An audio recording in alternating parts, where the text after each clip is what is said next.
حضرت عقبہ ابن نافع رضی اللہ تعالی عنہ افریقہ کے علاقے میں جا رہے، ایک جگہ جنگل ملا، وہاں پڑاؤ ڈالا، وہاں چھاؤنی بنانے کا ارادہ کیا۔ چھاؤنی بنانے کے لیے اس جنگل کو درندوں سے خالی کروانا ضروری تھا۔ جب چھاؤنی بنانے کا فیصلہ کیا تو علاقے والے لوگ آئے اور کہنے لگے کہ آپ اس جنگل سے واقف نہیں ہیں، اس میں اتنے تو شیر ہیں، اتنے چیتے، اتنے بھیڑیے، اتنے سانپ اور اتنے فلاں چیز، اتنی فلاں چیز، اور آپ کو ان کا شکار کرنا بھی نہیں آتا۔ اگر ان کو آپ شکار کریں گے اور جنگل سے نکالیں گے اور ان کو قتل کریں گے تو برس برس لگ جائیں گے اور آپ کے کتنے آدمی ختم ہو جائیں گے اور جنگلی جانوروں کا ہاتھوں مارے جائیں گے، لہذا آپ اپنا فیصلہ بدل لو۔ ہمارے تجربے کی بنیاد پر یہ فیصلہ آپ کا غلط ہے۔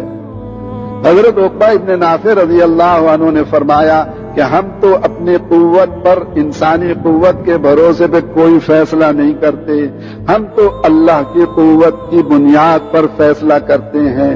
ہم نے تو فیصلہ کر لیا، اب ہم اللہ سے دعا کریں گے، اللہ جنگل ہمارے لیے ان جانوروں سے خالی کرا دے گا۔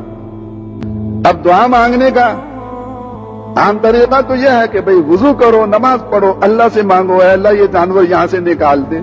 لیکن حضرت عقبہ ابن نافع رضی اللہ تعالی عنہ نے نیا طریقہ دعا کا اختیار کیا۔ جنگل میں چلے گئے اور سب سے اونچی جگہ جو درخت تھی اس پہ چڑھ گئے اور زور سے آواز لگائی، اے جنگل کے رہنے والے جنگلی جانوروں، ہم اللہ کے بندے ہیں اور محمد صلی اللہ علیہ وسلم کے امتی ہیں اور آپ کے دین کو پھیلانے کے لیے آئے ہیں، ہم اللہ کے راستے میں نکلے ہوئے ہیں، ہمیں اس جنگل کی ضرورت ہے، تو ہم تمہیں 3 دن کی مہلت دیتے ہیں۔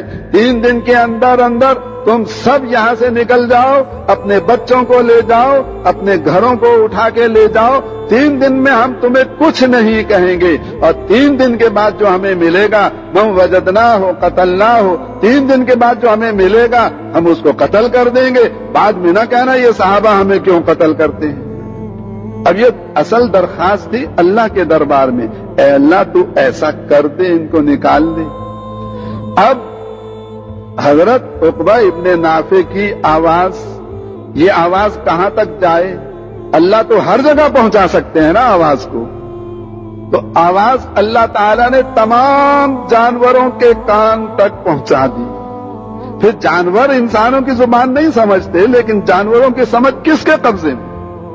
اللہ کے قبضے میں۔ اللہ نے سب کو، سارے جانوروں کو سمجھا دیا کہ 3 دن کے اندر اندر اس کو خالی کرنا ہے۔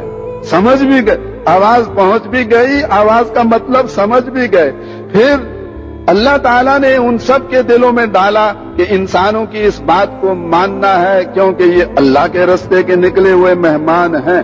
بس اب شیر بھی اپنے بچے لے کے جا رہا ہے، بھیڑیا بھی جا رہا ہے، چیتا بھی جا رہا ہے، اور لومڑی بھی جا رہی ہے، جتنے سانپ ہیں وہ بھی جا رہے ہیں، بچھو بھی جا رہے ہیں۔ سارے جنگلی جانوروں نے 3 دن کے اندر اندر جنگل خالی کر دیا، ایک بھی جانور باقی نہیں بچا۔ اور ہمارا کیا ہوتا ہے؟